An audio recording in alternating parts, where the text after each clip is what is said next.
Good morning everyone, welcome to my channel Shilpa's daily life. আমার এই নতুন ব্লগে তোমাদেরকে জানাই অনেক অনেক ওয়েলকাম আর অনেক অনেক ভালোবাসা।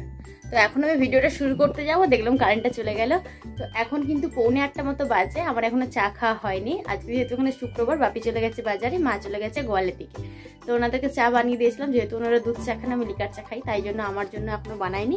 চলো রান্নাঘরে যাই, গিয়ে চাটা বানিয়ে চা খাই। তারপর ভেবেছিলাম জামা কাপড়গুলো আয়রন করবো, জানি না কখন কারেন্ট আসবে, তখন করতে পারবো। আপাতত আমি গিয়ে চাটা খাই। আর চেয়ারে জামা কাপড়গুলো ভাঁজ করে রাখা আছে, এই যে চেয়ারে পড়ে আছে, ভাঁজ করে নয়, ওগুলোকে ভাঁজ করে রাখতে হবে। তো চলো কাজগুলো করতে থাকি। এখানে আমি চলে এসেছি রান্নাঘরে, আর বাপি মায়ের চা খাওয়া হয়ে গেছে, কাপটা পড়ে রয়েছে। আমি এবার জলিয়ে নিচ্ছি 1 কাপ মতো, নিজের জন্য বানাবো লিকার চা। আর খুবই সামান্য পরিমাণে আমি চিনি দিয়ে খাই, মাত্র 1 চামচ চিনি দিই, আর একটু আদা দিয়ে দিই। তো আদা দিয়ে খেলে একটু ঝাল ঝাল মতো হয়, বেশ ভালো লাগে খেতে, সেই জন্য আর কি। তো চলো চাটা খাওয়া দাওয়া করে আমি এখানে রান্না বসিয়ে দিয়েছিলাম। আর আজকে দেখো কুমড়ো দিয়ে, ডাঁটা দিয়ে, পটল দিয়ে আর একটা তরকারি বানিয়েছি মাখা মাখা। এখানে ঢেঁড়স চচ্চড়ি, পাঙাশ মাছের ঝাল আর করলা ভাজি। এই ছিল আজকে আমাদের দুপুরের খাওয়া দাওয়া। শাশুড়ি মায়ের জন্য ডিম সেদ্ধ। ওয়েদারটা বেশ মেঘলা মেঘলা আছে। এখন স্নান করে ছাদে চলে আসলাম। সকালে স্নান করে পুজো করে নিয়েছিলাম, তারপর রান্না বান্না করার পর যখন গরম লাগছিল, তাই ভাবলাম আরেকবার স্নান করে নিই।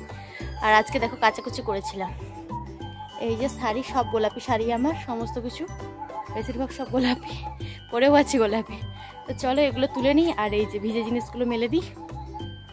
সকাল সকাল বেশ কিছু জামা কাপড় যেগুলো কেচে দিয়েছিলাম, সেগুলো তো শুকনো হয়ে গেছে, সেগুলো তুলে নেবো। আর এই যে স্নানের পর ভিজে যে জামা কাপড়, সেগুলো আবারও মেলে দিচ্ছি। আর গরমকাল তো, কয়েকদিন পর আর ছাদে জামা কাপড় এই দুপুরের পর মেলাই যাবে না, কারণ কি যা কটকটে রোদ বেরোচ্ছে, যে সমস্ত কিছু রং ছুটে যাবে। এরপর হচ্ছে ঘরের মধ্যে মেলতে হবে। যাই হোক, এখন তবু একটু হালকা রোদ, তাই জন্য ছাদে দিতে পারছি, এই হচ্ছে ব্যাপার। আর আমার শাশুড়ি মা তো রোদে দিলে তুলে নিয়ে এসে ছাওয়াতেই মিলে দেয় এই গরমকালে।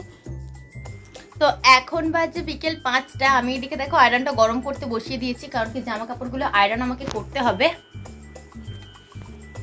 তো অনেক দিন ধরে ওর জামা কাপড়গুলো পরে আছে, 5-6টা জামা কাপড় মনে হয় জড়ো হয়ে গেছে, আয়রন করা হয়নি। এই সপ্তাহতেও আয়রন করে দিইনি, এমনি পড়ে গেল নর্মাল জামা অফিসে। তো ভাবলাম আজকে করে রাখি। আজকে হয়ে গেল শুক্রবার, কালকে শনিবার আবার বাড়ি ফিরবে, যদি দেখে আয়রন করা হয়নি। এবার তো একটু রাগারাগি করবে, কারণ কি আমি প্রায় 2 মাস হয়ে গেল জামা কাপড় আয়রন করিনি। বলতাম সময় পাইনি, কারণ কি সত্যিই ব্যস্ত ছিলাম। তো সেই জন্য ওগুলো করে রাখবো। বোন দেখো লেস নিয়ে এসেছে, আর এখানে মা পাউরুটি পাঠিয়ে দিয়েছে। তো দোকানে সম্ভবত আমাদের দোকানে বিক্রি করে, তো সেখান থেকে ও কোয়াটার রুটি পাঠিয়ে দিয়েছে। কতগুলো, 1 2 3 4 4টে পাঠিয়ে দিয়েছে।